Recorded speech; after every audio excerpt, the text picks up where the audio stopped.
Gracias, doctor Manuel Estrada. Buenos días, diputada. Muchas gracias por su asistencia, muchas gracias por atender nuestro llamado a estos seminarios de nuestro Departamento de Fisiología y Biofísica de la Universidad de Chile. Bueno, procedo a presentar al diputado Renato Garín. Él es un abogado, un escritor y político chileno, ¿ya? Fue militante de Revolución Democrática, ¿ya? Y es diputado por el 14º distrito de la región metropolitana, que comprende El Monte, Curacaví, Buin, Calera de Tango, Alhué, María Pinto, Melipilla, entre otros.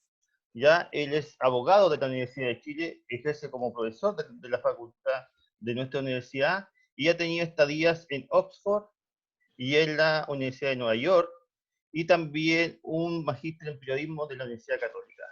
Él también tiene canales en las redes sociales sobre la Constitución, y por eso lo contacté yo, porque yo he seguido sus canales sobre la Constitución, y también por su mirada neutra sobre el proceso que nos está pasando, nos estamos llevando en este tiempo. Adelante, diputado. Muchas gracias. Hola, muy buenos días, muchas gracias por la invitación a la autoridad académica, profesora, a los estudiantes del doctorado que veo presente. Es siempre un gusto estar en cualquier instancia de nuestra universidad. Yo soy profesor de Derecho en la Escuela de Derecho de la Universidad de Chile y en Pío Nono, y soy parte del Departamento de Ciencias del Derecho, cuestión a la que volveré un poquito más adelante sobre cuestiones conceptuales, ¿no? Cuando José Luis me invitó, me imaginé que lo que ustedes querían discutir probablemente tiene que ver con el gasto en ciencia, con el I+D, ¿cierto? Con el rol del Estado en la investigación, con el rol de nuestra universidad. Y no quiero evitar esas preguntas, sin embargo quiero tomarme el moto, digamos, ciencia y constitución, el motivo, de una manera un poco más general al comienzo, para entonces después entrar de una manera más precisa a las cuestiones que a ustedes les interesan, sobre todo en las preguntas, cuando yo me calle y los deje de torturar con mis palabras. ¿Es el derecho una ciencia? Yo me preguntaría esto, ¿no? ¿Es el derecho una ciencia? ¿Hay una pretensión científica en el derecho? Si ustedes caminan por fuera de nuestra facultad, verán que dice ciencias jurídicas y sociales, ¿no? Si ustedes ven la licenciatura que los estudiantes obtienen en nuestra facultad, es Derecho y Ciencias Sociales. Es decir, nuestra universidad, así como una gran tradición académica, entiende que el derecho es parte de las ciencias sociales y que hay algún grado de pretensión científica en esa adscripción del derecho a esta rama del conocimiento, ¿no?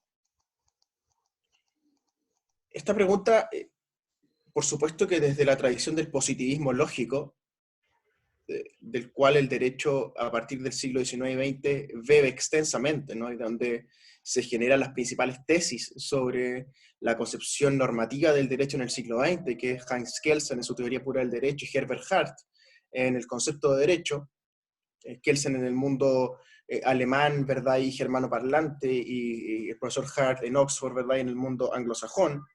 Ambos muy influyentes. Se cumple 60 años el próximo año, el próximo abril, se cumple 60 años del concepto de derecho de Herbert Hart, de uno de los libros más importantes de la historia del derecho, al menos para la pretensión esta que estoy diciendo de la ciencia, del derecho como una ciencia.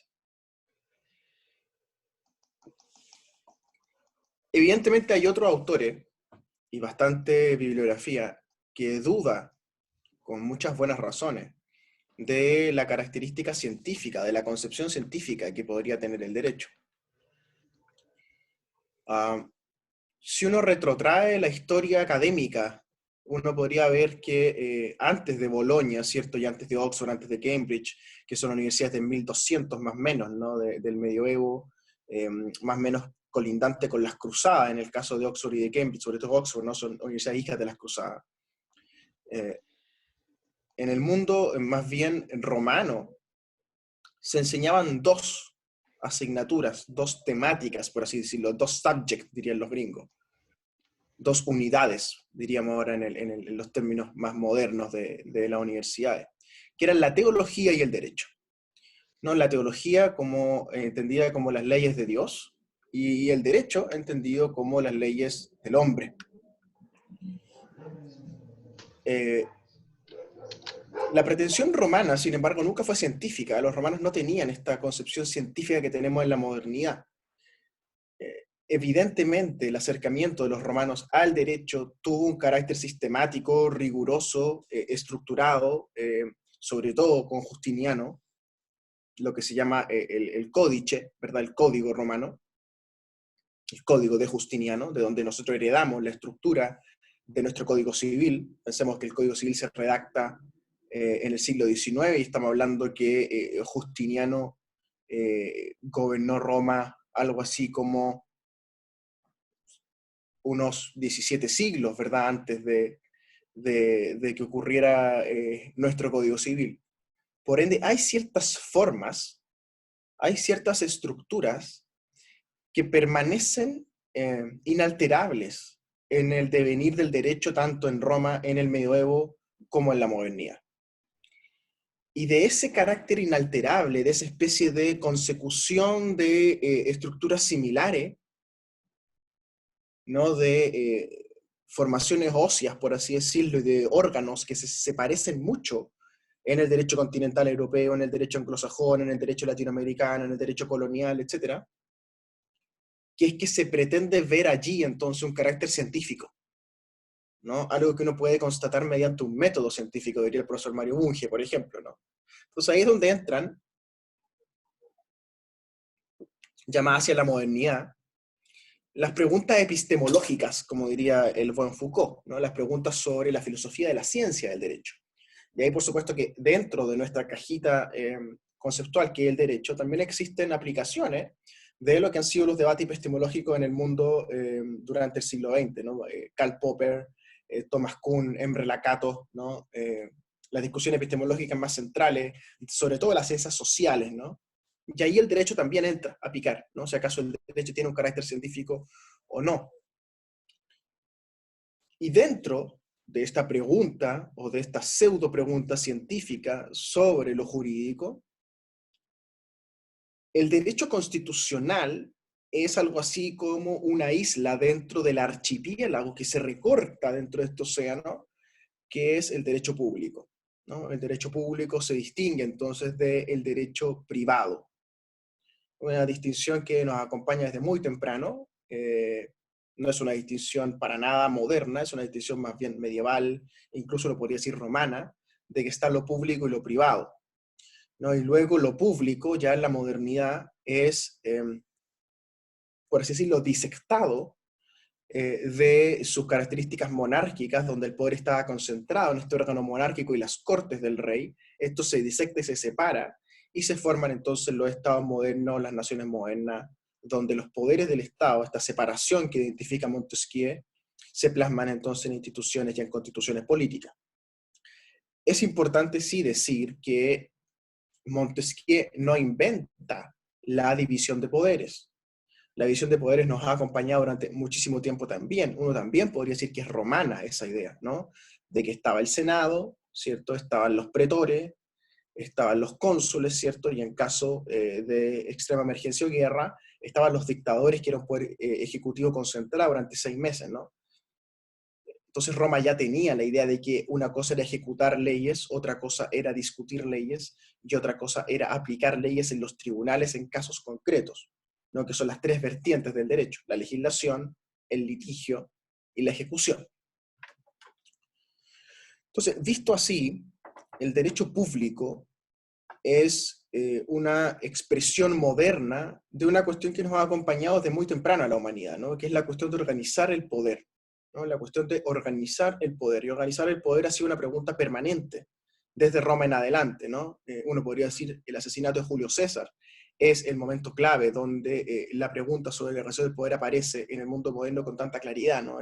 Recuerden, Julio César concentra poderes sobre sí y luego es asesinado en el Senado, ¿no? Y de hecho, quien le da la estocada final es uno de sus hijos adoptivos, ¿no? Entonces, cuando uno se pregunta qué es una constitución, tiene que entender la historia de estos libritos llamados constituciones, ¿no? Y ciertamente esa historia puede contarse como una historia corta de la modernidad, de la ilustración, pero en realidad es una historia de decantación, de precipitado, por así decirlo, de instituciones humanas que llevan muchísimo tiempo acompañándonos, ¿no? Como son el Poder Ejecutivo, el Poder Legislativo y el Poder Judicial. Entonces, como les digo, con la modernidad, con el advenimiento de las revoluciones francesa y norteamericana, norteamericana primero, francesa luego, la influencia de estos conceptos, ya articulados en algunos tratados, en algunos libros, aparece un ensayismo, ¿verdad?, ilustrado bastante potente, primero la ilustración escocesa, luego la ilustración continental europea, para más tarde llegar entonces a las colonias. Vemos entonces con claridad que aparece el constitucionalismo como una tradición dentro de este marco de conocimiento que es el derecho público, y el constitucionalismo entonces se trata básicamente de tres preguntas, ¿no? Tres preguntas que uno podría decir son algo así como preguntas de investigación para las constituciones, ¿no? Son algo así como preguntas de proyecto Fontecito Conicet, ¿no? Que son cuál es la forma del Estado, cuál es la forma del gobierno, y cuál es la forma de la nación. Y aquí es muy importante, como lo hace mucha gente y sobre todo cierta izquierda, que es que confunden el concepto de Carta de Derechos, Bill of Rights, ya en inglés, con Constitución. ¿Ok? Constitución no es Carta de Derechos, y Carta de Derechos no es Constitución. Las cartas de derecho aparecen en el medioevo y son elementos un poco menos estructurados, menos sofisticados que lo que es una Constitución. Ya las cartas de derecho eran concepciones normativas de relación entre el monarca y el súbdito, lo que hoy día llamaríamos el Estado y el ciudadano, pero no eran una expresión tan acabada como hoy día entendemos que son las constituciones, ¿no? Y las constituciones entonces son entidades complejas, son entidades abstractas, son entidades de investigación centrales. ¿Cuál es la forma de la nación? ¿Cuál es la forma del Estado? ¿Y cuál es la forma del gobierno? Entonces, este librito que llamamos Constitución, que tiene distintas partes, distintos capítulos, se enfoca en atender estas tres preguntas centralmente. Cuando una constitución no responde a estas preguntas, entonces no es una constitución. Es como hablar de un ser humano sin órgano y sin hueso.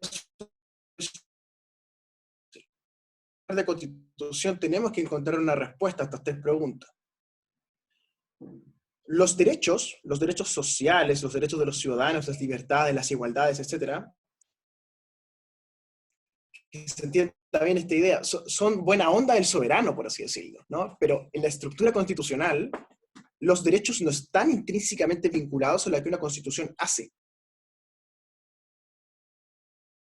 Por supuesto, todas las constituciones han tenido y suelen tener cartas de derecho incorporadas dentro de la Constitución, como es por ejemplo nuestro artículo 19. Pero la Constitución no se agota allí y bien podría sobrevivir la Constitución sin esa parte. Ya, especialmente desde el siglo XX en adelante, después de la Segunda Guerra, que tenemos tratados internacionales que cumplen un poco ese rol sobre derechos humanos y derechos fundamentales, ¿no? Entonces, primera provocación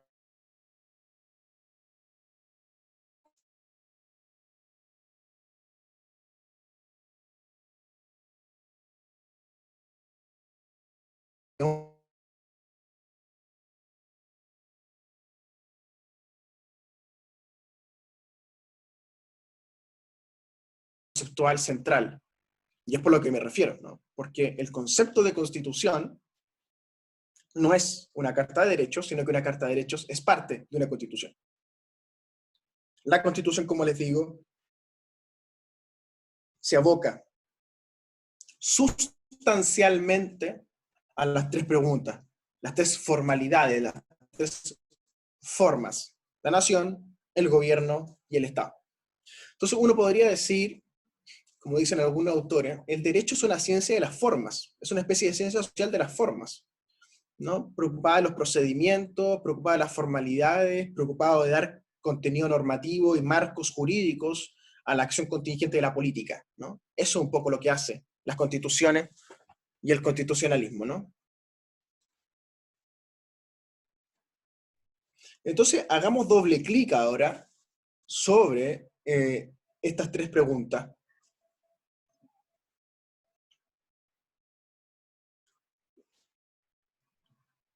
Cuando hablamos de la forma del Estado, el Estado, como ustedes bien saben, es un constructo medieval, heredado por la modernidad, y como todo en la modernidad creyó ser la inventora del Estado, lo que es falso. El Estado es, insisto, un precipitado, un decantamiento de historia humana de mucho tiempo, sobre todo muy densa, desde las cruzadas en adelante, donde se sofistica la manera en la cual se organiza el poder en Occidente, sobre todo en el mundo anglosajón y Europa continental, para enfrentarse, ¿verdad?, a este escenario de guerra con el mundo árabe.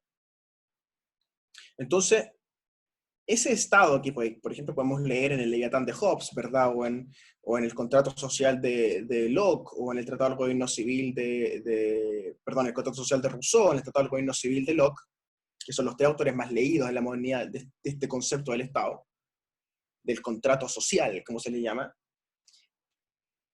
Es una filosofía, por así decirlo, es una manera de presentar las cosas que ya se estaban dando en la práctica desde el 1200 en adelante, más o menos, y que se fue desarrollando y sofisticando en el tiempo. Por supuesto, el Estado que descubre Hobbes cuando escribe el Leviatán en el siglo XVI no es el mismo Estado que tenía el King John cuando redacta la Carta Magna, ¿cierto?, de 1215, que es la primera constitución británica y la única constitución británica de la historia, ¿no? 1215. 805 años va a cumplir ese texto jurídico, ¿no? Mucho, mucho, muy anterior a el Leviatán de Hobbes, a Rousseau o a John Locke. Por ende, la modernidad no puede adjudicarse esta idea, ¿no? Esta idea de organizar el poder en cartas magnas, ¿verdad?, en constitución. Esta idea estaba antes. Pasa que se sofistica. Entonces, cuando hablamos del Estado, hablamos de una realidad histórica que la filosofía política adapta, construye la idea, ¿verdad? Pero eso estaba antes en la realidad fáctica que en el concepto, ¿no? El animal, el bicho ya caminaba por la faz de la tierra antes que llegaran, ¿verdad?, estos constitucionalistas, bichólogos de constituciones, a decirnos lo que era, ¿no? Y esto es una cuestión bien constitutiva para los abogados, pero el constitucionalismo no inventó las constituciones, ¿no? Y el Estado no fue inventado por Hobbes, como se le suele enseñar a los alumnos en primer año o en teoría del Estado, ¿verdad? Es más complejo que eso, y por eso es que hay que estudiar el mundo medieval, ¿no?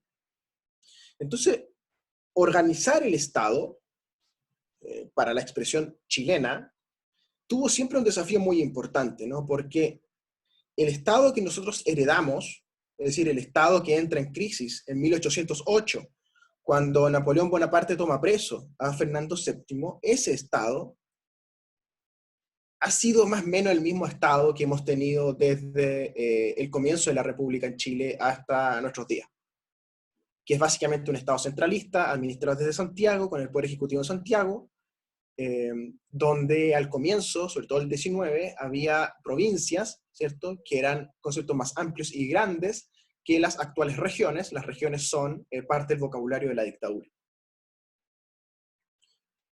Entonces, cuando uno se pregunta cuál va a ser la forma del Estado, la alternativa es básicamente centralismo u otra cosa. Y cuando uno revisa la tradición constitucional chilena respecto a esta pregunta, uno va a encontrar más o menos la misma respuesta siempre. Más o menos la misma respuesta siempre, ¿no?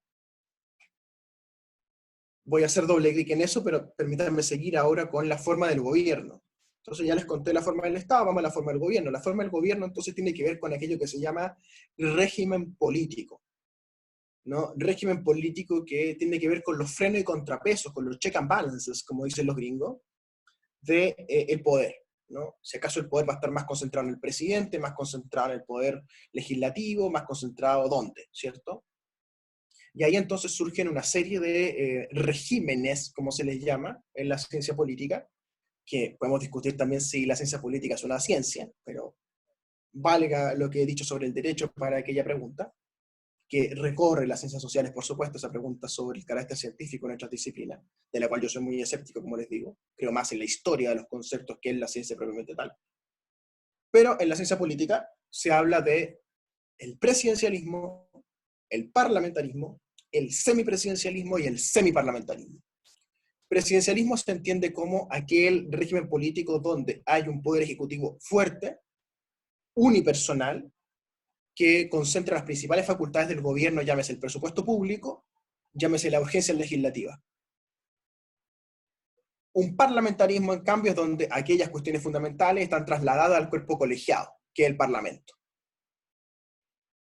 El semipresidencialismo equilibra el presidencialismo con el Parlamento, pero deja todavía la balanza hacia el presidente.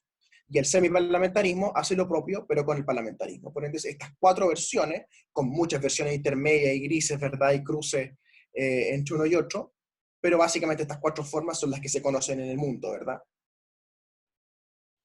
Por supuesto, hay algunas monarquías que permanecen sobre la faz de la Tierra, España, Inglaterra, por ejemplo, donde el carácter parlamentario o presidencialista convive con la monarquía, ¿no? En el caso español, uno tiene una monarquía semiparlamentaria, ¿no? Donde el Parlamento designa al jefe de gobierno, ¿verdad? Y a la vez el jefe de gobierno se presenta ante el rey, que es el jefe del Estado. Y ahí entonces vemos una cuestión interesante, que es que en algunos lugares del mundo o en algunos momentos de la historia ha estado separada la jefatura del Estado de la jefatura del gobierno, cuestión que en Chile ha estado siempre indisolublemente unida. Y ahí viene entonces el debate de si acaso conviene separarlo y tener una especie de primer ministro en Chile y un presidente arriba, como es, por ejemplo, el caso francés, que permite la llamada cohabitación, por ejemplo, vista en el caso del gobierno de Chirac con Lionel Jospin, que luego se invirtieron, ¿verdad? Permitieron la cohabitación conservador-socialista y socialista-conservador en Francia durante los 90 y parte de los 2000. Entonces ya hemos visto la forma del Estado, la forma del gobierno, vamos a la forma de la nación. La forma de la nación. ¿Cómo se obtiene la nacionalidad? ¿Cómo se ingresa a este club de chilenos que somos dentro de la Constitución? Esa es entonces el vínculo de ciudadanía y es la nacionalidad, ¿no? Y nuestra nacionalidad es uninacional, somos chilenos simplemente. Hay otros casos, por ejemplo, Bolivia o Nueva Zelanda, donde la Constitución les permite tener otras vías de acceso a la nacionalidad, por ejemplo, las primeras naciones, por ejemplo, los pueblos originarios, ¿verdad? Que se constituyen como otras nacionalidades dentro del Estado que otorga ciudadanía a esas personas. Entonces, esas tres preguntas, forma del Estado, forma del gobierno, forma de la nación, nos entregan, por así decirlo, combinaciones, ¿no? Entre los diversos alelos, digamos, del código genético de la Constitución, que nos permiten entonces ir haciendo dicotomías, ¿verdad? Para poder organizar la Constitución, ¿no? Cuando decimos forma del Estado, tenemos que decidir si el Estado va a ser centralizado u otro régimen. Si queremos una forma del gobierno, tenemos que decir si va a ser presidencialista, parlamentaria o semi alguna de las dos. Y si queremos discutir la forma de la nación, tenemos que discutir si va a haber uninacionalidad o va a haber plurinacionalidad.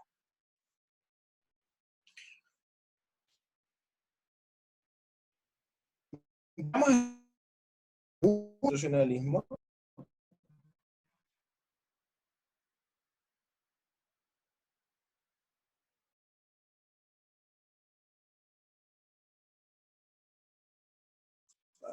¿Cómo se compone nuestra historia constitucional chilena? Partamos por ahí, por lo básico. 1808, ¿cierto? Crisis en todo el reino de España, por la prisión de Fernando VII en manos de Napoleón. Recordemos, Napoleón se hace del poder en Francia luego de prácticamente una década o 15 años de mucha confusión. Ahí está el terror, los genocidios, ¿verdad?, practicados por los revolucionarios, etcétera. Cuestión que se suele olvidar, ¿verdad?, que la Revolución Francesa consistió en un asesinato masivo de personas. Luego de eso, Napoleón entonces toma prisionero a Fernando VII, 1808, esto hace caer en crisis a las colonias, y ya para 1810 en Chile esa crisis termina precipitando entonces la formación del Cabildo Abierto de Santiago, y se convoca entonces la primera Junta de Gobierno con este caballero Mateo Toro Zambrano a cargo. La primera constitución, uno podría decir, o reglamento constitucional, el germen de una constitución, está en 1811, ¿verdad? Con el primer, ¿no? Y que se acaba en el 12, cuando ocurre el golpe llevado a cabo por José Miguel Carrera, ¿no? José Miguel Carrera que ingresa entonces a en,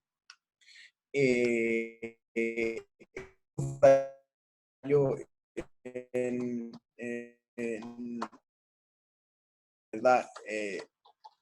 Haciendo gala, ¿verdad? Del símbolo de la historia chilena, ¿no? Que es la violencia política.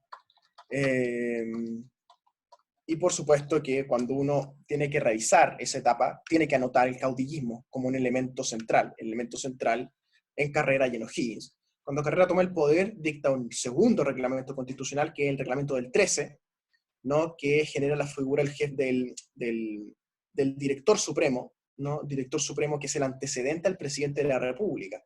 Director supremo que va a ser el poder ejecutivo en estos primeros reglamentos constitucionales.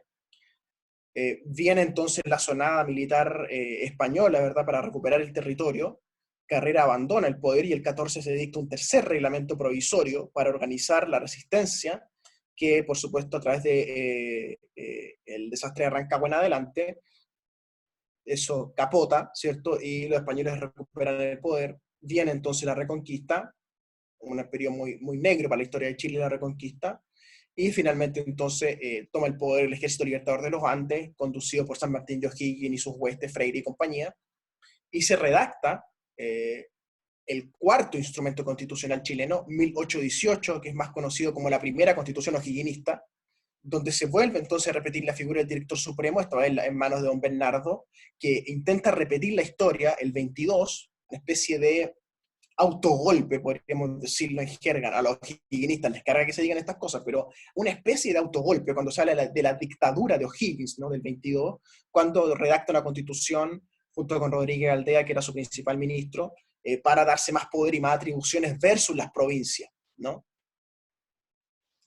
Esta etapa entonces concluye con el exilio de O'Higgins y más tarde entonces se dicta la llamada constitución moralista de Juan Egaña, que es la última constitución de esta etapa, que es la del 23, que habla entonces del director supremo, ¿no? Todavía habla del director supremo. Cuando uno mira la constitución o el reglamento del 11, del 12, del 14, del 18 y el 22 y el 23, esos 6 instrumentos, ya hay una especie de tradición instalada en Chile, ¿no? A la pregunta del Estado, un Estado centralizado, ¿no? Centralista, como se le llama ahora. En la forma del gobierno, un poder ejecutivo fuerte en manos de un director supremo, que se confunde incluso con una especie de comandante en jefe de una guerra, dado el contexto que teníamos, nacional. Es decir, una sola forma de acceder a la nación chilena. Entonces, ya muy temprano, nuestra tradición constitucional se inscribe en estas 3 preguntas centrales con una respuesta prácticamente inequívoca. Poder ejecutivo fuerte, Estado centralizado, una sola nación. Y eso pervive después. Cuando Infante, el gran José Miguel Infante, redacta sus llamadas leyes federales, intenta una constitución federal para quitarle poder al presidente, para desarmar el centralismo y armar las llamadas provincias, ¿verdad? No regiones, provincias se llamaban entonces, sobre todo la provincia de Coquimbo en el norte, Concepción en el sur, jugando un rol político muy fuerte contra Santiago. Esa orgánica del poder fracasa, capota rápidamente. Y pasamos de la Constitución Federal del 26 a la Constitución Liberal de José Joaquín de Mora del 28, que intenta tomar algunos elementos del federalismo, mantiene las provincias, trata de descentralizar el Estado, ¿verdad? Le reduce un poco el poder al presidente. Ya desde el 26 en adelante se hablaba de presidente, no director supremo, pero se mantenía esta idea del poder ejecutivo fuerte.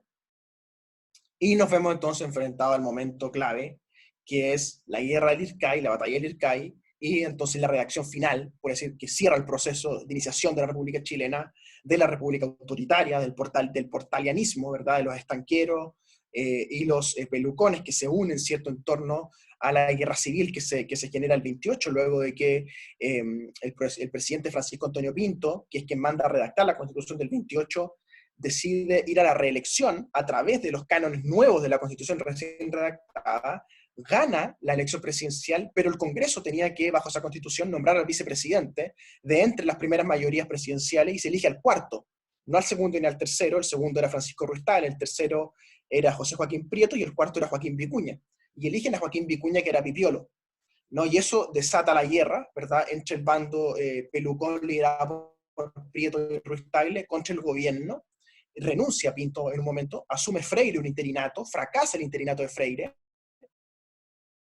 El Congreso provisorio nombra presidente a Francisco Ruiz Tagle el 29, y después de la renuncia de Francisco Ruiz Tagle, forzada por Portales de Etraa, el nuevo vicepresidente nombra entonces a Portales ministro del Interior a partir del 29-30, y Portales como ministro del Interior dirige entonces la guerra contra los pipiolos, y finalmente instalan, mediante elección presidencial y cierto heroísmo de batalla por Lircay, a Prieto como presidente, y Prieto nombra entonces con todas las de la ley a Portales como ministro, y se lanza entonces la redacción de la nueva Constitución del 33, que en lo grueso, en lo macro, vuelve y exacerba la tradición que veníamos comentando a las tres preguntas centrales: centralismo, presidencialismo fuerte, uninacionalidad. Y esas características van a recorrer todo el siglo XIX hasta el suicidio del presidente Balmaceda. El suicidio del presidente Balmaceda entonces trae como consecuencia la reforma del sistema y se abraza una especie de parlamentarismo que dura hasta el 24, con la caída del presidente Alessandri, y la redacción entonces de una nueva constitución, la del 25, que vuelve a la tradición constitucional del presidencialismo, la uninacionalidad y el centralismo, que es básicamente lo mismo que hace Jaime Guzmán y compañía en el 80, porque ellos entienden que tienen que volver al poder ejecutivo fuerte, en manos esta vez de Pinochet, y recordemos que Pinochet se hace llamar incluso, en algún momento, capitán general, ¿no? Capitán general, que es una nomenclatura decimonónica, que son incluso director supremo, ¿no? Y también se repite la idea de la uninacionalidad: los chilenos somos uno solo, y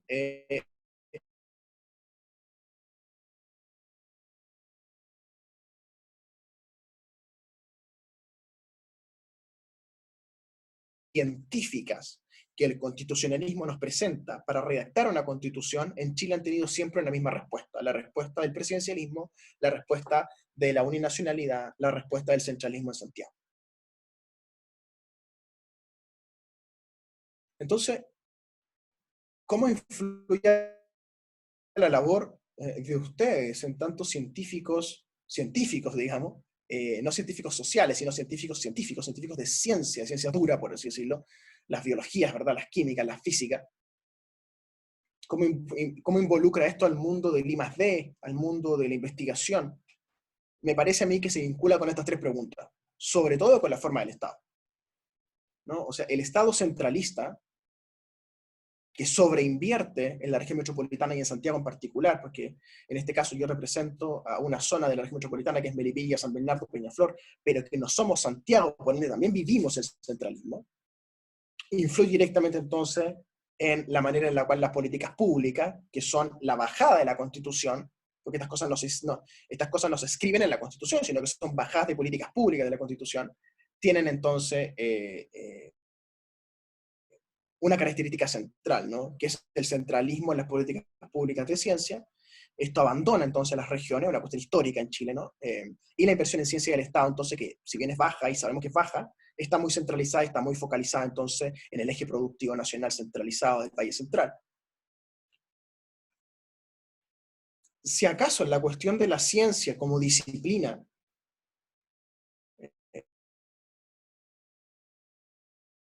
la constitución de algún modo, yo soy un escéptico. ¿Por qué? Porque las constituciones no son, como se suele decir, arbolitos de Pascua, donde se cuelgan guirnaldas y cositas, ¿verdad?, para cada grupo de interés. Son más bien macroconceptos que nos permiten estar todos bajo el mismo paraguas, ¿no? Es decir, esta idea que está muy, muy extendida, y creo yo que hay cierta izquierda que se equivoca en eso, de que la Constitución tiene que tener algo así como un artículo para cada grupo de interés. Entonces, un artículo para los ecologistas, un artículo para los feministas, un artículo para los animalistas, un artículo para los científicos, un artículo para las regiones. Eso no es la manera en la cual se redacta la Constitución. Las Constituciones entonces son macro preguntas que nos permiten entonces, dentro de esas macro preguntas, preguntarnos cosas más específicas. No, pero las cuestiones centrales de la vida política de un país son la nación, el Estado y el gobierno. Debajo de eso, las leyes tienen que involucrarse en las preguntas contingentes. Pueden ser leyes orgánicas constitucionales que tienen una jerarquía más alta, o también pueden ser leyes normales de jerarquía normal.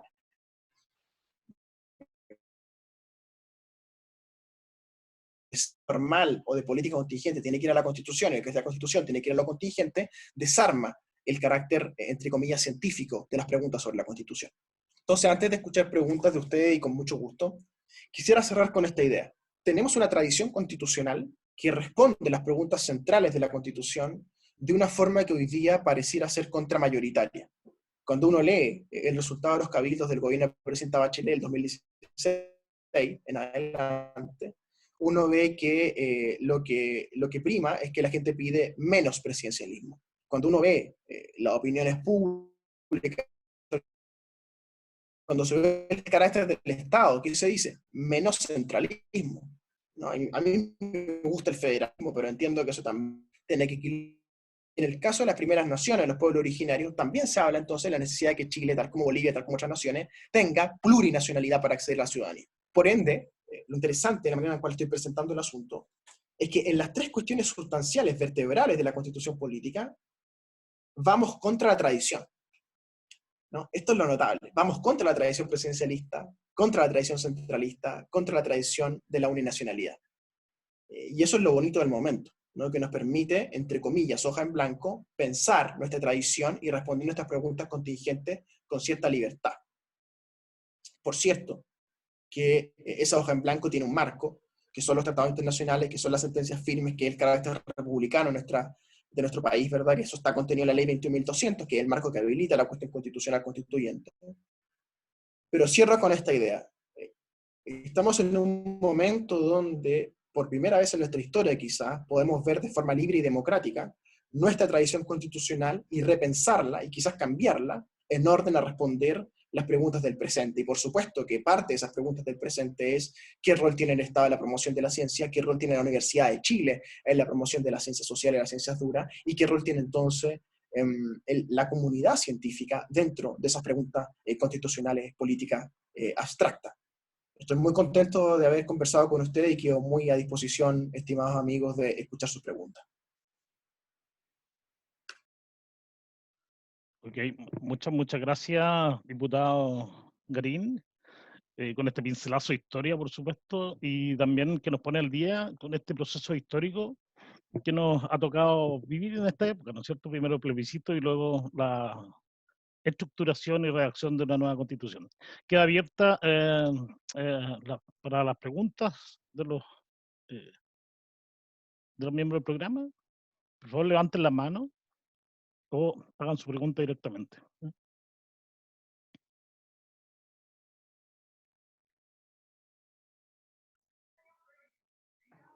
Yo tengo una primera pregunta, profesor José Galaz. Okay. Si nadie tiene más. Según esta nueva organización que usted nos ha planteado, que nos daría la Constitución, ¿cómo se podría reorganizar los recursos y centros científicos en las provincias o hacia las provincias para descentralizar Chile? ¿Esto se ha debatido en el Congreso, diputado? Esa es mi pregunta, de descentralizar Chile y también descentralizar desde el punto de vista científico para construir más nuestras provincias. Yo soy provinciano de niño. ¿Contesto o acumulamos algunas preguntas? Por favor, conteste, así vamos haciendo un diálogo de esto. Sí, a ver, yo diría que no es el lugar institucional, la Constitución o la Convención Constitucional para discutir la política científica del país. Ustedes dirán, ¿pero cómo? Yo les diría, no, no lo es. No lo es. Las asambleas constituyentes, las convenciones constitucionales no tienen capacidad institucional para meterse en ese grado de profundidad en una pregunta específica. ¿No? Las convenciones constitucionales, las constituciones funcionan en la abstracción. Por ende, el grado de concreción que plantea esa pregunta es de política contingente. Eso tiene que verse en los programas de gobierno, por así decirlo, la gente que postula las elecciones y las intente ganar. sobre todo en el Poder Ejecutivo, porque estas son preguntas de Poder Ejecutivo, de organización de presupuesto. Por ende, yo diría, no es el lugar la Constitución donde consagrar una política científica para el país, sea descentralizada, regional o no. La pregunta que hará la Constitución es qué facultades van a tener los intendentes, qué facultades van a tener los gobernadores, van a haber parlamentos regionales, van a haber presupuestos regionales, y después entonces se va a abrir la pregunta contingentemente, políticamente, de si eso hay que gastarlo en ciencia, si hay que gastarlo en seguridad, si hay que gastarlo en, no sé, en mascarilla, etc. Pero insisto, la Constitución no es ese lugar donde llevar una expresión de políticas contingentes hacia lo abstracto. Es más bien al revés. Es concebir abstracciones para que luego la política contingente, ojalá durante un siglo, que dure la Constitución nueva, pueda entonces hacer una política contingente normal legislativa. Sobre la segunda pregunta, la segunda parte de la pregunta, no es tampoco el Congreso el lugar o los parlamentarios los que tienen que discutir una política científica, porque insisto, como esto depende del Poder Ejecutivo y la Constitución política sostiene que el dueño de la billetera fiscal es el presidente, esto se juega más bien en los programas de gobierno, y es ahí entonces donde entra el juego democrático, que es que la gente ha votado por gobiernos que, si bien han prometido gasto o descentralización o, en fin, un enfoque distinto, no lo han hecho, o lo han hecho de manera parcial. Pero insisto, no es la Constitución el lugar, ni tampoco somos los parlamentarios lo indicado en esta configuración institucional para hacerlo. Lamento la respuesta, pero es la verdad. Ok, muchas gracias. Muchas gracias. Jonás también tiene una pregunta. Muchas gracias. Quería darle las gracias al profesor Garín por la presentación. Yo tengo dos preguntas, digamos, un poco de distinto nivel cada uno. O sea, lo primero es aclarar, entiendo yo que la mayor parte de los que estamos en el público hoy somos personas dedicadas a las ciencias biomédicas, y por lo tanto, muchas de las definiciones que usted nos provee, profesor Garín, son definiciones que están alejadas de lo que nosotros cotidianamente vemos, leemos, tratamos y pensamos, y por lo tanto, cuando usted nos otorga esas definiciones, muy fácilmente uno cae en el riesgo de asumirlas tal como usted acaba de utilizar la palabra, como verdades, ¿no es cierto? Y entonces mi primera consulta es, varias de esas definiciones que usted dio, por ejemplo, respecto a las delimitaciones de lo que una constitución puede o no puede tener, primero me gustaría que nos aclarara si acaso existe algún, más allá de las opiniones que usted acaba de vertir, si acaso existe o no algún nivel de debate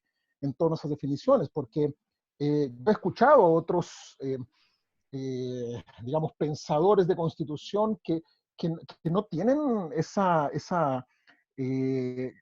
seguridad en definir, en delimitar lo que puede o no puede haber en una constitución, tal como usted acaba de decirlo. O sea, pareciera que uno, si definimos solamente estos tres niveles de nación, Estado, gobierno, y con eso saturo la definición de una constitución, yo he escuchado a otros constitucionalistas hablar un poco que uno puede caracterizar.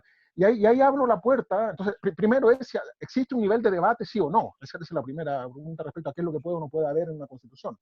Y el segundo aspecto, un poco entrando en materia, es que las definiciones de lo que puede embarcarse por una constitución no me parecía que puedan ser tan blanco o negro como abstracto o concreto, ¿no es cierto? Hay todo un gris entre medio de lo abstracto y lo concreto. Y un poco apuntando al comentario que por el chat hacía el profesor Gutiérrez, porque ocurre que, claro, yo puedo estar de acuerdo en que en la Constitución no puede estar escrita cuánta plata hay que entregar a las universidades estatales para hacer investigación o no, ¿de acuerdo? Pero, por ejemplo, sí se puede hacer una declaración de carácter más abstracto conceptual, que es, por ejemplo, que el conocimiento, el conocimiento, sobre todo el conocimiento obtenido a través del Estado, puede tener el carácter de público. Es una definición conceptual abstracta que no es concreta, que no es ejecutiva, que no es operativa, y que podría eventualmente declararse en una constitución.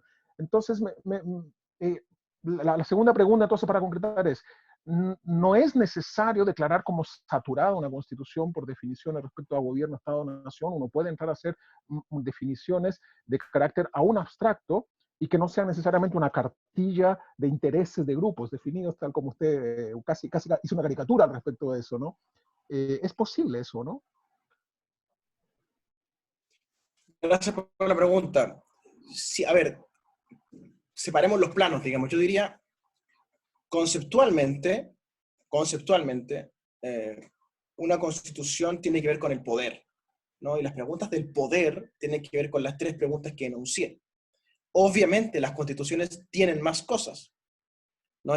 Y tienen más cosas, digamos, para todos los gustos, digamos, ¿no? Si uno se mete en Constitution Project, el proyecto de Google que agrupa todas las constituciones redactadas en el siglo XX, uno va a encontrar de todo, digamos, ¿no? Pero hay algunas constantes, ¿no? Yo diría estas tres preguntas que acompañan a la modernidad desde el comienzo de estos procesos constitucionales, que tienen que ver con la organización del poder. Más que los intereses, el poder.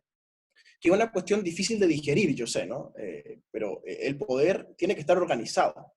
Y el poder es un fruto de la organización y de las normas, de las instituciones.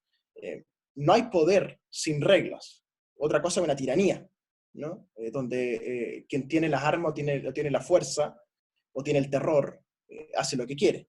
Por ende, lo básico, lo elemental, digamos así, el mínimo común denominador, diríamos uno matemáticamente, es la organización del poder en estas tres fases, ¿no? Que es la nacionalidad de los ciudadanos versus el Estado, la forma del Estado y la forma del gobierno.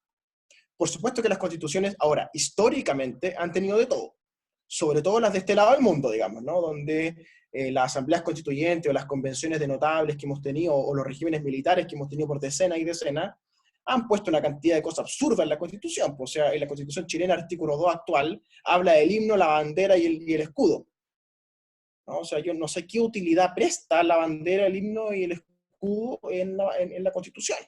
Como si eso fuera a alentar el patriotismo, el simbolismo, ¿no? Al revés, yo creo que las constituciones, y aquí sí entro a opinar, tienen que ser minimalistas. O sea, mientras más general y menos cosas decidan, mejor, porque eso deja más espacio a la política democrática legislativa normal. Pero obviamente esto funciona en un marco deliberativo democrático razonable, de países razonables, con opinión pública razonable, y no lo que ha tenido Chile en los últimos meses, ¿verdad? Que uno ve que de razonable tiene poco y más bien un griterío, ¿cierto?, de lado y lado. Y esto lo digo con mucho sentido crítico.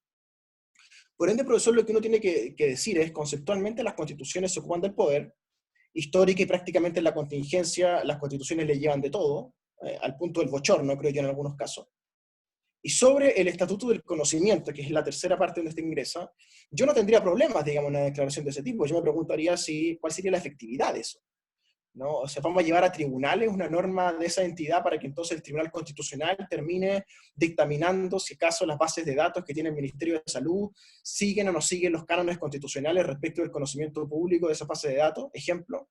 O, por ejemplo, las bibliotecas digitales de la Universidad de Chile, ¿tienen que estar a acceso de todo el mundo o no? Que lo están, pero eso se tiene que resolver por una norma constitucional sobre el conocimiento, o es más bien un problema de gasto público lo que estamos hablando. Y lo que queremos en realidad es redactar una norma, abstracta, general, como se quiera, pero que deje más o menos recortado el escenario para que el Estado tenga que gastar, ¿verdad?, en ciencia y tecnología en la universidad. Cuestión que yo haría, cuestión que yo estoy de acuerdo, pero que también tengo que estar abierto a aquellas personas que crean lo contrario. ¿Y por qué colocarle eso en la Constitución y amarrar eso a quienes creen que quizá hay que invertir menos en investigación y desarrollo, como yo creo que hay que gastar menos en gasto militar, pero tampoco aceptaría que alguien me diga que el gasto militar tiene que estar en la Constitución, por ejemplo, ¿no? Y aquí me permite hacer doble clic, ¿no? Que es que el gran problema que tenemos, creo yo, que es que para financiar una política del conocimiento en Chile, para financiar realmente nuestra universidad, para financiar un catálogo de derechos sociales, se requiere plata. ¿No? Es una cuestión que los académicos, y me incluyo ahí, nos cuesta mucho, ¿verdad? Sobre todo cuando hacemos los CONICET. Yo ya tengo una experiencia ahí, también tengo dos becas CONICET, un Fondesit, así que tengo esa experiencia de los formularios, los presupuestos, ¿verdad? Y nos cuesta mucho a los académicos entender que hay que tener plata para hacer investigación, que hay que tener plata para hacer academia. Y es muy cara ese tipo de políticas públicas cuando uno piensa a nivel nación, a nivel Estado. Y el Estado de Chile hoy día, estimados profesores, estimados amigos y amigas profesoras, tenemos un déficit fiscal de 11 puntos del producto. 11 puntos del producto. ¿Ya? Tenemos un Estado endeudadísimo, creo yo, pese a que algunos dicen lo contrario, pero porque no dicen la verdad, porque estamos endeudados con los fondos de pensiones. El Estado de Chile le ha pegado ya 4 manotazos a los fondos de pensiones, 40.000 millones de dólares en total en 10 años, para financiar el gasto público, cuestión que no se comenta. Tenemos un Estado muy ineficiente que tiene un presupuesto multimillonario de casi 75.000 millones de dólares todos los años. Por ende, cada gobierno en 4 años se gasta 300.000 millones de dólares en total, lo que no es poca plata. ¿Cuántos países en el mundo quisieran tener esos números, verdad? Por ende, el problema en Chile no es que falte plata, ¿no? Es que el Estado es muy poco eficiente, y es que la clase política es muy poco eficiente y es muy amiga a lo ajeno también, ¿no? Y por eso, entonces, es que no solo se requiere una constitución, sino que se requiere una reforma del Estado, que no es lo mismo, ¿verdad? Y que una cosa anteceda a la otra. Primero una nueva constitución, después de la reforma del Estado. Porque el Estado que queremos reformar es del siglo XIX. Porque aunque hayamos hecho constitución el 25 y el 80 en el siglo XX, igualmente el Estado chileno, y probablemente en muchas partes de Latinoamérica esto es lo mismo, es el viejo Estado del siglo XIX, ineficiente, centralizado, presidencialista, muy tomado por la clase política, ¿verdad? Muy descreído, muy escéptico de la ciencia. Entonces, estas preguntas sobre lo científico, sobre el gasto, tienen que ver con la reforma del Estado y no con la Constitución, que son dos niveles distintos de cuestionamiento, ¿no? Y cerraría con esto. El Estado es tan ineficiente en Chile que pese a que tenemos este tremendo presupuesto que cualquier nación subdesarrollada en el mundo quisiera, 75.000 palos verdes al año, no tenemos prácticamente financiamiento a la ciencia de manera estructural y no tenemos una medicina, ¿verdad?, al nivel que nos merecemos, y estamos con hospitales de campaña, ¿verdad?, y con un sistema de salud público muy deficitario. Por ende, no hay plata que aguante en Chile. Aquí podemos hacer 20 reformas tributarias, ¿verdad?, expropiarle a todos los grupos económicos, pasarle toda la plata al Estado, y el Estado va a seguir quemando el dinero porque es muy ineficiente. Hay que hacerlo eficiente, hay que hacerlo musculoso, hay que reestructurarlo, ¿verdad?, para que esté acorde al siglo XXI y vaya acorde a la nueva Constitución. Porque ya nos ha pasado varias veces en Chile de que la Constitución se cambia, pero el Estado sigue siendo el mismo. Cuestión que es un poco contraintuitiva. Pero la realidad fáctica del Estado ha permanecido desde Portal en adelante. Ok, muchas gracias. Hay una pregunta de Gonzalo Gutiérrez también en el chat. No sé si quiere hacerla él o se la leo.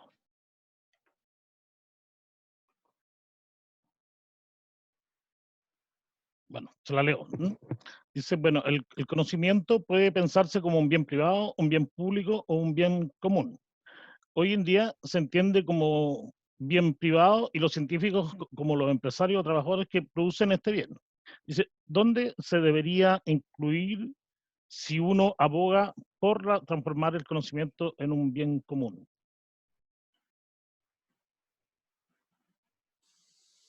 Entiendo la pregunta, entiendo las buenas intenciones que están detrás, pero yo diría, y aunque les parezca contraintuitivo, las constituciones no son ese lugar. Uno podría tener una declaración, digamos, abstracta y general, como la que proponía el profesor anterior en la pregunta anterior, pero este tipo de cuestiones son de ley. Hay que tener una ley nacional del conocimiento, una ley nacional de la investigación, pongan el nombre que usted quiera, pero una ley. Un artículo de la Constitución no soluciona el problema, nos crea la ilusión de que solucionamos el problema, y entonces los científicos van a decir, ¡ay, qué bueno! Colocaron el conocimiento en la Constitución. Y vamos a estar 50 años más esperando las políticas públicas. ¿No? Aquí la cuestión tiene que ver con el nivel legislativo normal, el nivel estatal normal, más que el momento constitucional, ¿no? Estas preguntas sobre el conocimiento, sobre las universidades, sobre el I+D, tienen que ver, creo yo, con la contingencia y con la ley que con la Constitución. Muchas gracias.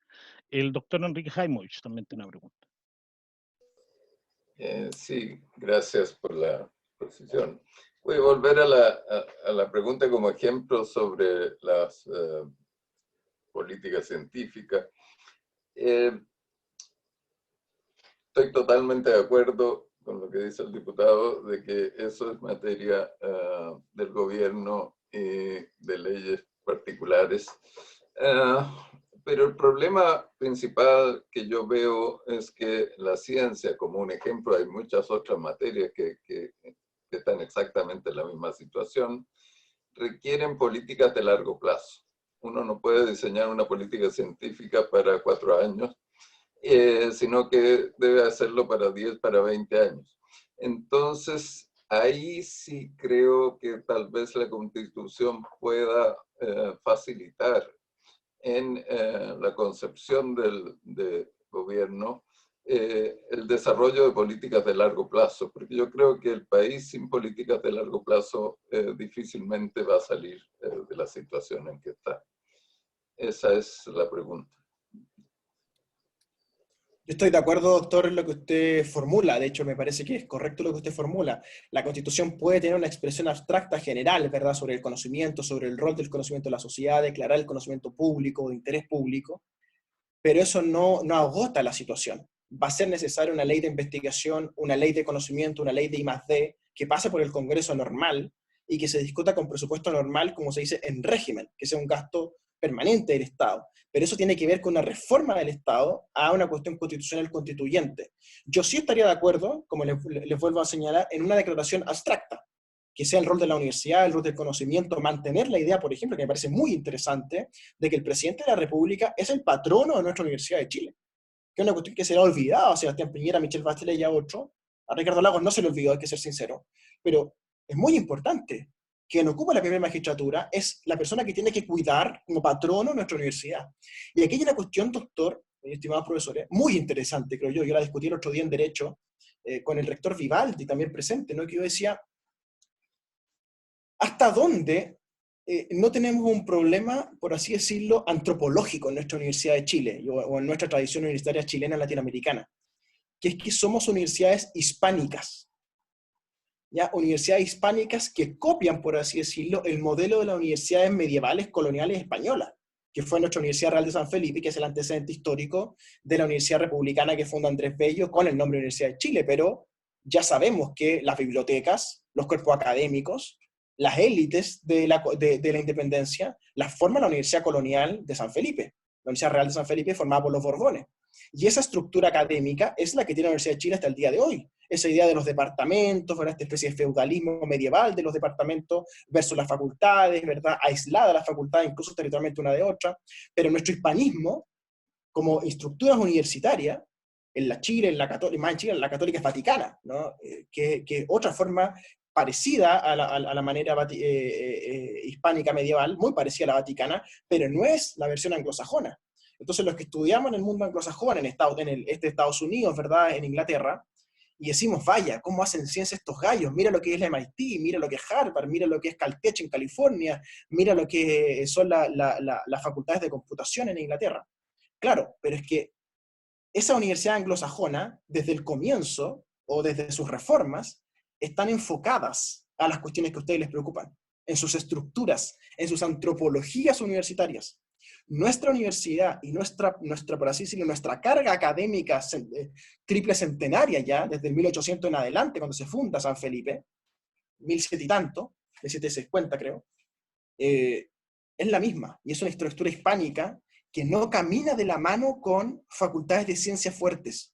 Fíjense ustedes que a España le ha costado muchísimo, y a todo el mundo hispánico le ha costado muchísimo, tener universidades científicas fuertes. No hay un MIT, no hay un Caltech en el mundo hispánico. Y eso no es porque seamos tontos, porque el español no sirva como idioma, sino que las estructuras universitarias hispánicas no dan el mismo ancho, no tienen la misma capacidad de formulación de proyectos, de instituciones, de personas que tiene la universidad anglosajona. Entonces, más que la Constitución y más que la política, yo pienso que nosotros tenemos que reformar nuestra universidad y reformar nuestro ámbito académico nacional. Las universidades hispánicas, así como por supuesto las universidades de corte comercial, más industrial, que llegaron ahora con esta última ola, ¿verdad?, del 80 en adelante, no tienen un espacio conceptual en su formulación institucional para las preguntas que a ustedes les interesan, de la ciencia dura, por así decirlo. Y es por eso, creo yo, que el Estado de Chile ha tenido que salir con estos parches institucionales, estas especies como de gaffiter institucionales, de fontaneros, que son CONICYT y FONDECYT, ¿no?, que en el fondo cumplen el rol de una política académica universitaria de investigación, de profundidad, que debería estar en manos nacional de la Universidad de Chile o de un conjunto de universidades, como lo hacen Oxford y Cambridge, por ejemplo, como lo hace el Ivy League en Estados Unidos. Entonces, nuestra estructura hispánica nos pasa la cuenta, creo yo, en no poder formular facultades, no poder formular universidades profundamente científicas, porque la tradición hispánica universitaria, yo sé que esto es polémico y en la Facultad de Derecho el hispanismo es muy fuerte, y por eso yo trato de decirlo de manera más soterrada en lugares distantes de Pío IX, el hispanismo le ha hecho mucho mal, al menos a las ciencias sociales, ¿no? El hispanismo ha hecho mucho mal, porque se ha presentado como la única tradición posible, y porque ha formado, creo yo, una tradición político-académica muy compleja, que es, por ejemplo, la que vive Jaime Guzmán. No, Jaime Guzmán es un hispánico corporativista franquista de manual, ¿cierto?, muy hijo de la estructura universitaria de esta época y de esta índole, que son estos 300 años. Entonces, yo aquí me pongo un poquito quizás constructivista. Yo creo que cuando las instituciones están formuladas de un modo tan profundo como son nuestra universidad, nuestro Estado hispánico, nuestro Estado medieval, los resultados van a ser más o menos los mismos, porque la máquina está seteada, el ADN está seteado para producir esos resultados.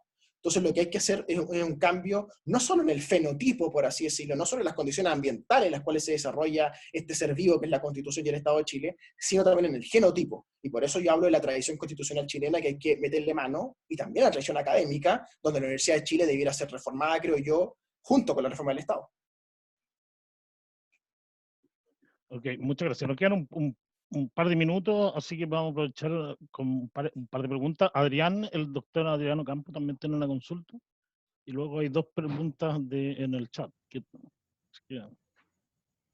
Adrián. Creo que antes de mí había otra de Mercedes López, me parece, si no me estaba, que levantó la mano. Sí, O se retiró, parece. No está en este momento. Ya se fue. Mira, no, mi pregunta se vincula un poco con lo que plantea el profesor Heimholtz respecto a las políticas de largo plazo, la necesidad de establecer, ¿no es cierto?, lineamientos estratégicos para el desarrollo nacional.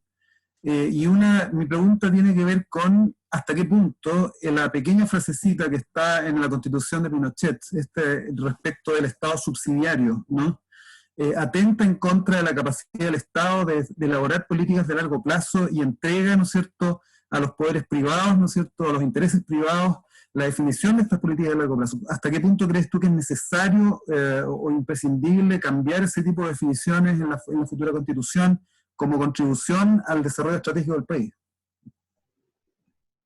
Bueno, en la Constitución actual y en su formulación histórica del 80, la palabra subsidiariedad no existe, no está formulada expresamente.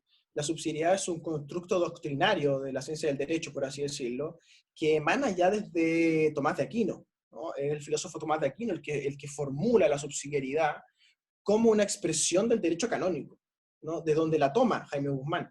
De hecho, les recomiendo mucho a quienes se interesen por estos temas el libro del profesor Renato Cristi, doctor en filosofía política, profesor en Canadá, que se llama El pensamiento político de Jaime Guzmán, que está editado por LOM, que es muy interesante y aborda este tipo de temáticas que le preocupa al profesor, ¿no?, de dónde viene subsidiariedad, cuál es su alcance. Como les digo, es un concepto tomista, entonces, que lo readecúa, lo lava, lo llena de detergente Jaime Guzmán, y lo convierte entonces en este aparato constitucional donde básicamente la subsidiariedad es usada para restringir la labor del Estado respecto, por así decirlo, de los negocios, ¿ya? Y también respecto de el enfoque de las políticas públicas, lo que se llama la focalización, es decir, que los dineros públicos tienen que ir focalizados a los más pobres, ¿verdad?, y no tener políticas universales, como se tiene, por ejemplo, en el Reino Unido con el sistema de salud, ¿verdad? La Constitución entonces piensa la subsidiariedad como un contrapunto a la universalidad de las políticas públicas, ¿no? Por eso es que el concepto es un poco equívoco, ¿verdad? Porque como fue trasladado y vuelto a lavar, ¿verdad?, y aparece en el 80, ni siquiera expresamente, sino como una concepción macro, porque esto es la gracia de las constituciones. En las constituciones incluso las cosas más importantes no están mencionadas. La subsidiariedad, que es un elemento clave de esta forma del Estado de Chile en estos años, en estos 40 años, no aparece textualmente en la Constitución, porque las constituciones funcionan así, funcionan en la cosa implícita, en la cosa tácita. El derecho funciona mucho así, ¿no? Por eso es que el carácter científico es tan dudoso del derecho. Entonces, como le digo, profesor, la característica central, podría decir uno, del lenguaje constitucional es la ambigüedad. Es la posibilidad de que todas las posiciones políticas se sientan representadas en esa ambigüedad. Cuando los gringos dicen, we the people of the United States, nosotros el pueblo de Estados Unidos, ahí claro, ahí todos dicen, nosotros somos todo el pueblo de Estados Unidos, ¿no? Esa fraseología, que es propia de las constituciones y el constitucionalismo, es lo que las constituciones buscan, constituir una polis, por así decirlo. Entonces, la mirada estratégica, por así decirlo, de qué hacer con el país, de cómo desarrollarnos, no suelen ser preguntas constitucionales constituyentes. Yo entiendo que pueden serlo, pero no suelen serlo. Porque este tipo de preguntas, insisto, están más vinculadas a instituciones, por ejemplo, como las universidades, por ejemplo, como la Corfo, ¿no?, por ejemplo, como Fondesit, como CONICET. La subsidiariedad, que es lo que le preocupa al profesor, ahí juega un rol, porque le recorta las posibilidades de acción al Estado. Y eso es un hecho. Pero también, profesor, quiero ser justo y equitativo, y estamos entre académicos, por ende, la razón y el sentido común tienen que imponerse, ¿verdad? Y apreciar las cosas con realidad y realismo, que es que también había un tremendo déficit político. La Constitución amarra, es verdad, pero también los políticos hemos sido muy poco diligentes en empujar el conocimiento, en fortalecer el conocimiento y en fortalecer nuestra universidad. Y ahí yo creo que si la Constitución dice cosas bonitas o cosas feas, o tiene una buena política o una mala política de conocimiento, si los políticos del día a día, si la academia del día a día, si los rectores, los decanos del día a día, no están a la altura de esos desafíos, la Constitución es letra muerta. De hecho, la Constitución ha sido letra muerta en Chile, hay una tradición de letra muerta en Chile. El 25, por ejemplo, con gran pompa y fanfarria, se crearon por Constitución los llamados tribunales administrativos, los TA, que nunca entraron en ejecución, nunca. Estaban en el texto constitucional desde el 25, vino el golpe 73 y nunca habían funcionado. Por ende, es perfectamente plausible que nos pongamos de acuerdo y el artículo 3 de la Constitución diga el conocimiento público es de interés nacional y Chile tendrá una estrategia de conocimiento hacia adelante. Perfecto, todos aplaudiríamos, ¿cierto? Todos queremos contentos. Pero eso puede ser letra muerta. Por ende, el foco nuestro tiene que estar, como universidad, como mundo académico, en la reforma del Estado. Que el Estado esté a la altura del desafío, y no solo la Constitución. No solo el marco, también el óleo, ¿cierto? También la acuarela. Y en ese sentido, la Universidad de Chile, creo yo, y nosotros como académicos, sobre todo los académicos jóvenes, tenemos un rol muy importante, que es cambiarle el semblante a la forma en que se ha hecho conocimiento y políticas públicas del conocimiento en Chile bajo esta Constitución. Porque, profesor, es perfectamente posible y pensable que, dado nuestro seteo mental, sociológico, antropológico, cambiemos la Constitución, tengamos una Constitución maravillosa y sigamos haciendo lo mismo, porque somos chilenos. Entonces, yo le tengo miedo, y me disculpo por la sinceridad, le tengo miedo a que el status quo esté, por así decirlo, en nuestra genética, y que cambiemos el texto constitucional y sigamos haciendo lo mismo como lo hicimos en el siglo XX. Wow, qué sinceridad, diputado. Tenemos dos preguntas como para ir finalizando. Pedro Lobo tiene una pregunta. ¿La digo, no? Sí, por favor, Pedro. ¿Sí? Ah, ya. Bueno, yo más que nada lo que quise decir con la pregunta que aparece en el chat es, ya que quizá el mayor logro de la ciencia y conocimiento se produjo en la actual Constitución, y la actual Constitución es presidencialista, y por lo tanto, si el presidente quisiese, pudiese darle un rol preponderante a ese ministerio, pero no se lo da. Una nueva Constitución que fuese menos presidencialista, que cambiara, que fuese más minimalista, podría mejorar estos aspectos y permitir entonces que, aunque un presidente no quisiese, el Parlamento pudiese obligarlo, por ejemplo, a darle la preponderancia, si así se dieran las cosas, o la Constitución tampoco podría ayudar o moderar esos debates. Ese es como mi intento de reflexión. Fuera la pregunta, precisamente la idea de cambiar el régimen de gobierno, el sistema político que tiene Chile, tiene que ver con esto, con que el Parlamento pueda meterse en la política contingente más de lo que se mete, ¿no? Que esté menos amarrado. Y por supuesto un debate ahí, para ir súper al callo, profesor, es la plata. O sea, si el Estado tiene un presupuesto, ¿cierto? ¿Qué poder del Estado va a administrar esa platita? ¿Quién va a ser el tesorero del curso, por así decirlo? ¿Va a ser el presidente con su ministro de Hacienda? ¿Va a ser una comisión de senadores y diputados? ¿Va a ser una entidad parlamentaria? ¿Va a ser un equilibrio entre los dos? Eso es lo que hay que discutir en el Congreso, perdón, en la Constituyente. Es el tipo de pregunta de la Constituyente. Entonces ahí hay que preguntarse, bueno, ¿la política científica se la vamos a dejar en mano al presidente? ¿O va a haber un equilibrio con la Comisión de Ciencia del Congreso, con el Ministerio?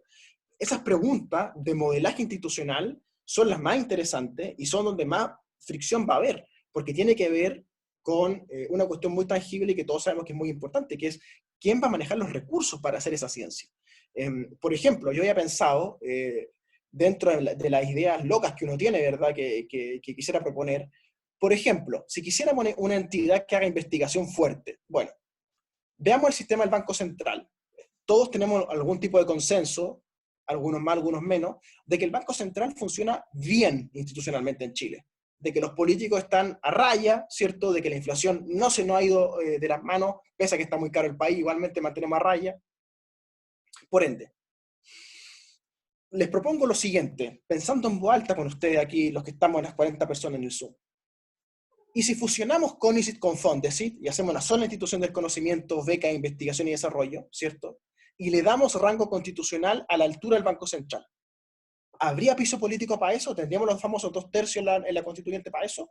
Yo estaría de acuerdo con una norma como esa. O sea, que una fusión de Fondesit con CONICET y que tenga una entidad, ¿verdad?, regulada nacionalmente, tenga autonomía constitucional y un presupuesto propio. pero yo dudo que mis colegas y las personas que vayan a la constituyente tengan este mismo concepto que tengo yo. ¿Por qué? Porque estoy muy influenciado por lo que veo en la universidad, ¿verdad? Que veo que faltan recursos, que faltan departamentos, que hay que tener más espacio, que hay que recomponer la vía universitaria, ¿cierto? Entonces, tiene que ver también con la cuestión sociológica, profesor. O sea, podemos tener una norma, podemos reequilibrar el mapa, el Congreso puede meterse, podemos tener una fusión de fondos y CONICYT, colocarlo a la altura del Banco Central, tener más recursos. Pero insisto, si la política diaria sigue siendo tan defectuosa y tan poco académica como lo es hoy día, con personas tan alejadas del mundo académico, tan alejadas del conocimiento, tan irrespetuosas con los libros, con los profesores, con los argumentos, no va a haber constitución que aguante, ni Fondesit, ni CONICYT que aguante. Aquí hay un problema de clase política también, de sociología política, donde la élite tiene que entender el rol de la universidad. Yo estoy cansado a veces, yo creo que ustedes lo han escuchado, de cómo algunos políticos tienen algunas frases casi de modé, ¿no? Que las repiten y las repiten, que dicen, por ejemplo, se burlan, por ejemplo, de la gente con diploma en el extranjero o con máster en inglés. Yo a veces escucho algunos diputados que dicen, para esto no se necesita tener un máster en inglés, ni ir a Harvard, ni cosas así. ¿Qué están haciendo con eso? Se están burlando y están ridiculizando y incluso hablando del poco valor que tienen esos estudiantes chilenos que están haciendo becas Chile, que están estudiando en Estados Unidos, que están estudiando en Europa, que están estudiando en el mundo, ¿verdad? Que están sacándose la cresta para ser profesores, para ser doctorados, para ser buenos investigadores. Y hay políticos diciendo que eso vale callampa. Yo ahí realmente me indigno, y casi siempre termino indignado cuando salen esas discusiones, porque en el fondo hay políticos diciendo que estudiar, investigar y escribir libros no sirve para nada. Y eso es inaceptable. Y por eso yo insisto en mi concepto, ¿no? Que las normas son una cosa, políticas públicas, fondos, CONICYT, la platita, todo bien. Pero si los políticos siguen en la actitud que tienen respecto al conocimiento, no hay norma ni plata que aguante. Lamentablemente. Bueno, ahí está el poder de los votos, por eso es necesario votar. Tenemos la última pregunta de Martín para el doctor. Y diga, Martín, no. Hola, soy Yves Martín de la Facultad de Ciencias. Primero que nada, gracias al expositor y a los organizadores de la charla porque me ha gustado mucho. Y mi pregunta es bastante general. Tiene que ver con que quiero saber la opinión de Renato respecto de la existencia del Tribunal Constitucional. Eso es un ente que debe existir. En todas las partes que hay constituciones existe una tal cosa. La otra es cómo hacerlo, o sea, es inevitable que se constituya en un poder fuera del Ejecutivo, del Legislativo, del Judicial. Y por último, la existencia, el reglamento de ese Tribunal Constitucional, ¿tiene que estar en la Constitución? Más o Muy menos, buenas preguntas. Muy buenas preguntas. Muchas gracias, profesor. Muy buenas preguntas por la distinción que hizo entre los tres planos, digamos. Parto por lo primero. Los tribunales constitucionales nacen como una expresión muy propia del siglo XX. Nacen con una sospecha respecto a las mayorías parlamentarias, sobre todo con la sombra del nazismo, el fascismo italiano, el corporativismo español franquista y la experiencia soviética stalinista. Es decir, la sospecha respecto a las mayorías. Y se conciben tribunales, entonces, que mediante un supuesto manejo jurídico de la norma aprobada por el Congreso, la someten entonces a la Constitución y dicen, esta norma es constitucional, esta norma es inconstitucional. Eso tuvo más o menos una historia pacífica en Chile, porque, recordemos, el primer TC que se forma en Chile se forma con la Constitución del 25 mediante reforma a finales de los 60, ¿no? Es un tribunal constitucional de finales de los 60, comienzo de los 70, ¿cierto? Que no es el mismo actual. El Tribunal Constitucional actual tiene mucho más poder, ¿ya? Y hay que hacer una separación. El TC chileno del pregolpe, por así decirlo de manera tosca, del pregolpe, es distinto del TC chileno del 80, y el TC actual es hijo de la reforma del 2005, que le dio más poder del que tenía originalmente, profesor. Ojo con esto. O sea, teníamos un TC chiquitito, acotado, en el pregolpe, tenemos un TC más grande, más mutante con el 80, y ahora con el 2005 hay un super tribunal constitucional, porque se le otorgan dos tipos de controles, ya conceptualmente. Control preventivo, que se le llama, es decir, prevenir que las leyes aprobadas por el Congreso sean inconstitucionales, con el miedo de que el Congreso no se ponga a perseguir gente, etcétera, ¿cierto? Que es el miedo que está detrás de los TC. Y por otro lado, muy interesante esto, la reforma del 2005 le da el recurso de inaplicabilidad. ya que es que cuando hay causa entre particulares, ejemplo, el profesor demanda a su arrendatario o al revés, ¿verdad?, por un problema doméstico, se puede ir en ese juicio de arrendamiento, se puede elevar la causa hacia el Tribunal Constitucional y decir, mire, esta norma que me quieren aplicar a mí es inconstitucional, en la causa concreta, ¿ya? Esto a nivel civil, penal, laboral, etc. Y por eso el TC actual tiene tanto poder, porque no solo te regula lo que hace el Congreso como una especie de tercera cámara, como dice el profesor Atria, que en eso creo que tiene razón, ¿verdad?, que el TC actual, dado el nombramiento de los ministros, dado el poder que se le ha dado, parece más una tercera cámara, o sea, diputados, senadores y TC, y además por el control de la inaplicabilidad, parece una especie de Corte Suprema. Por ende es un mutante, y es un mutante que ha generado muchos problemas. De hecho, si ustedes miran la prensa previa al estallido social en el mes de septiembre y octubre del año pasado, van a ver mucho enfrentamiento en la prensa entre el TC y la Corte Suprema por este tipo de cosas, ¿no? Porque el TC es un mutante realmente, soy estricto en mis palabras. El concepto de mutación constitucional existe también, es de la doctrina, ¿verdad? Aquí mutó, esta institución mutó, y es un mutante en el fondo que tiene más poder del que debería tener, claramente. Me parece muy claro eso, yo comparto su diagnóstico respecto a eso, profesor. Y voy más al punto. Fue la concertación de partidos por la democracia en el poder del presidente Lagos, a quien yo le reconozco muchas cosas, pero en esto se equivocó, el que le dio más poder al TC. ¿Y por qué se lo dieron? Porque recordemos que en el texto original, y para los que no están más familiarizados con esta historia reciente de Chile, les puede sorprender, pero es increíble, la constitución original, y que estuvo vigente hasta el 2005, establecía que los señores militares eran los garantes de la institucionalidad. Garantes de la institucionalidad. O sea, cuando la cosa se desbordaba, aparecían ellos. ¿Ya? Y eso se reformó y se colocó al TC un poco en ese rol, de ser garante de la institucionalidad. No con estas palabras, pero sí con muchas facultades que indican a eso. Eso es la descripción. Voy a la segunda pregunta. ¿Deben existir siempre los TC? Yo soy escéptico. Yo creo que si tuviéramos una democracia bien formada, con un freno y contrapeso, no tendría por qué haber un tribunal constitucional, ¿no? Pero la evidencia histórica muestra que parece ser que las cosas funcionan mejor, o hay más confianza, más tranquilidad cuando hay un TC. Pero si va a haber un TC, que sea lo más acotado posible, sin estas facultades preventivas exacerbadas de tercera cámara y sin el control de inaplicabilidad que debería volver a la Suprema, que me parece lógico eso. Las causas concretas, civiles, laborales, penales, las ve el Poder Judicial, y la máxima instancia de ese poder es la Corte Suprema, no el Tribunal Constitucional. Eso tiene que ser así, es muy claro. Y la confusión que hay hoy día es impropia de la ciencia jurídica. En tercer lugar, ¿cómo debería ser el TC? Como nos pregunta el profesor, en la próxima Constitución, chiquitito, no solo en miembros, sino que chiquitito en funciones, mínimo, ¿ya? Sin la posibilidad de armar desbarajustes institucionales contra el Congreso, contra el Ejecutivo. O sea, ser un órgano de control, no de gobierno, no de sujeción al Tribunal Constitucional, sino de sujeción a la Constitución, que es distinto. Les pongo un ejemplo, un caso científico, de hecho. Todos ustedes se deben acordar del aborto en 3 causales. De hecho, la Facultad de Ciencias de la Universidad de Chile y la Facultad de Medicina de la Católica fueron protagonistas, ¿verdad?, de ese debate de cuándo hay un embrión, ¿verdad?, cuándo no hay un embrión. Recordemos el caso del profesor Croxato, ¿verdad?, etc. Una discusión de casi 5 años en el Congreso para aprobar una ley de aborto de 3 causales.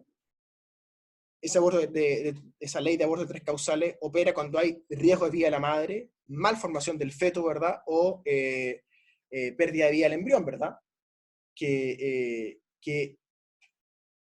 por así decirlo, habilitaba en el espacio público, en la salud pública, a practicar abortos, pero se estableció por la ley en el Congreso, la ley original, la llamada objeción de conciencia, la OC, que en la ley quedó de índole personal e individual, es decir, cada doctor, cada médico puede decir, yo no practico abortos por mi fe, por mi credo, por mis convicciones, y eso la ley lo toleraba.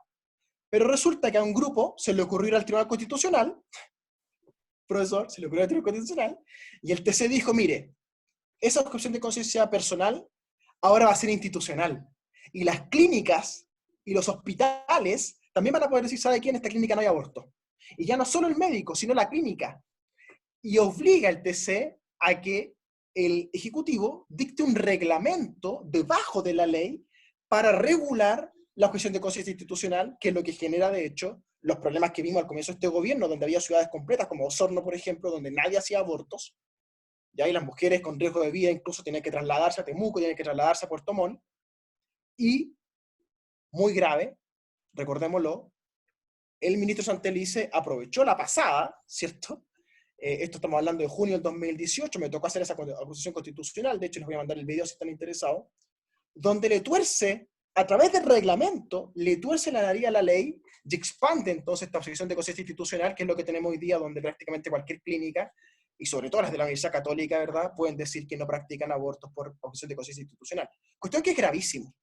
Pero ese problema, esta trifulca institucional, ¿quién la arma? La arma el Tribunal Constitucional. ¿Por qué? Porque tiene facultades impropias, que le tuerce la mano a una ley que estaba bien pensada. O sea, a ver, si va a haber objeción de conciencia, que sea de conciencia, y las conciencias las tienen las personas, no las instituciones, ¿no? Ni siquiera el psicoanálisis más avanzado, ni siquiera Freud ni Jung hablan de que las instituciones tengan conciencia. Jung llegó hasta el inconsciente colectivo nomás, ¿no? Pero no me van a decir que la clínica de la Católica tiene conciencia institucional, o que el rector de la Católica expresa una conciencia institucional. No. Es el doctor, es el médico el que puede o debe decir, yo no practico este tipo de tratamiento porque la ley y la Constitución me lo facultan, pero no la institución. O sea, pongámonos de acuerdo. Pero ese desbarajuste, ese desorden en contra de los derechos de las mujeres, y déjenme decirlo, en contra de la ciencia, porque ¿qué nos dice la ciencia? Salve la vida de esa mujer, intervenga, haga medicina. No. ¿Qué nos dice el TC? No lo haga. Aférrese a su fe, aférrese a su credo y diga objeción de conciencia institucional. Lo que es, por supuesto, impropio de una democracia ordenada, impropio de quien cree respetar los derechos de esas mujeres que tienen patrimonio, creo yo, sobre su cuerpo. Entonces, profesor, ¿por qué llegamos a ese desbarajuste? Porque el Tribunal Constitucional, en la fórmula laguista del 2005, se convierte en un mutante, que opina, hace y deshace cualquier cosa. Borra leyes, rehace leyes, mandata al Ejecutivo a hacer reglamento, y después cuando se generan los problemas, se desentiende.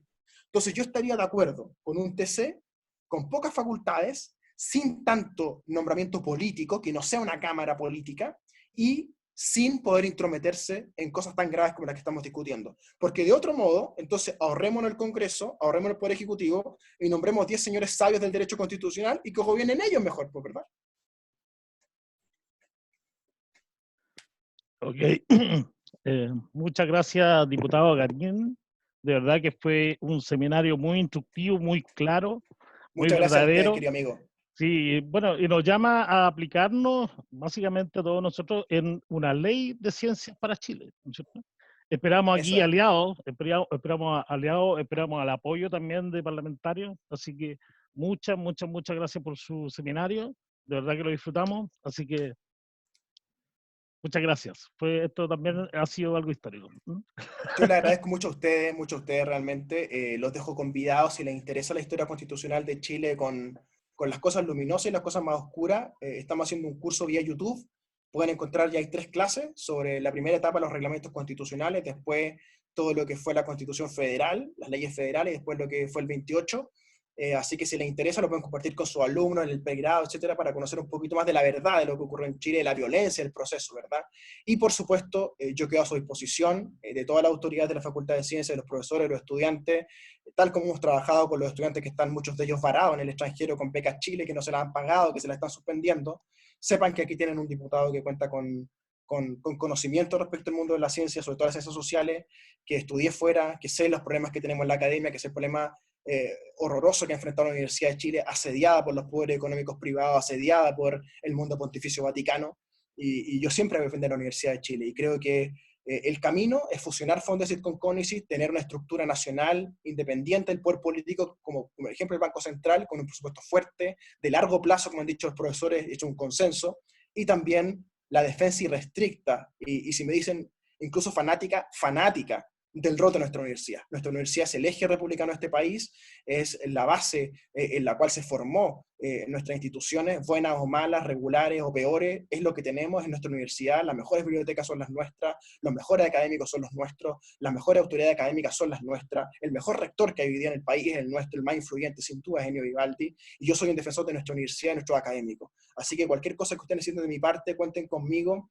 porque la Universidad de Chile la hacemos todo, y la Universidad de Chile es parte, creo yo, del ADN de este país. Y sin la Universidad de Chile, Chile no existiría. Muchas gracias. Ok, muchas gracias, diputado. Estamos completamente de acuerdo en todas sus palabras. Así que muchas gracias nuevamente y esperamos volver a tenerlo alguna vez y quizás también en persona, ¿no es cierto? Cuando quieran. En nuestra facultad. Muchas gracias. Muchas maestros y estudiantes. Sí, muchas gracias a todos también que participan de estos seminarios. Así que chao a todos, que estén muy bien. Chao, chao. Gracias, diputado.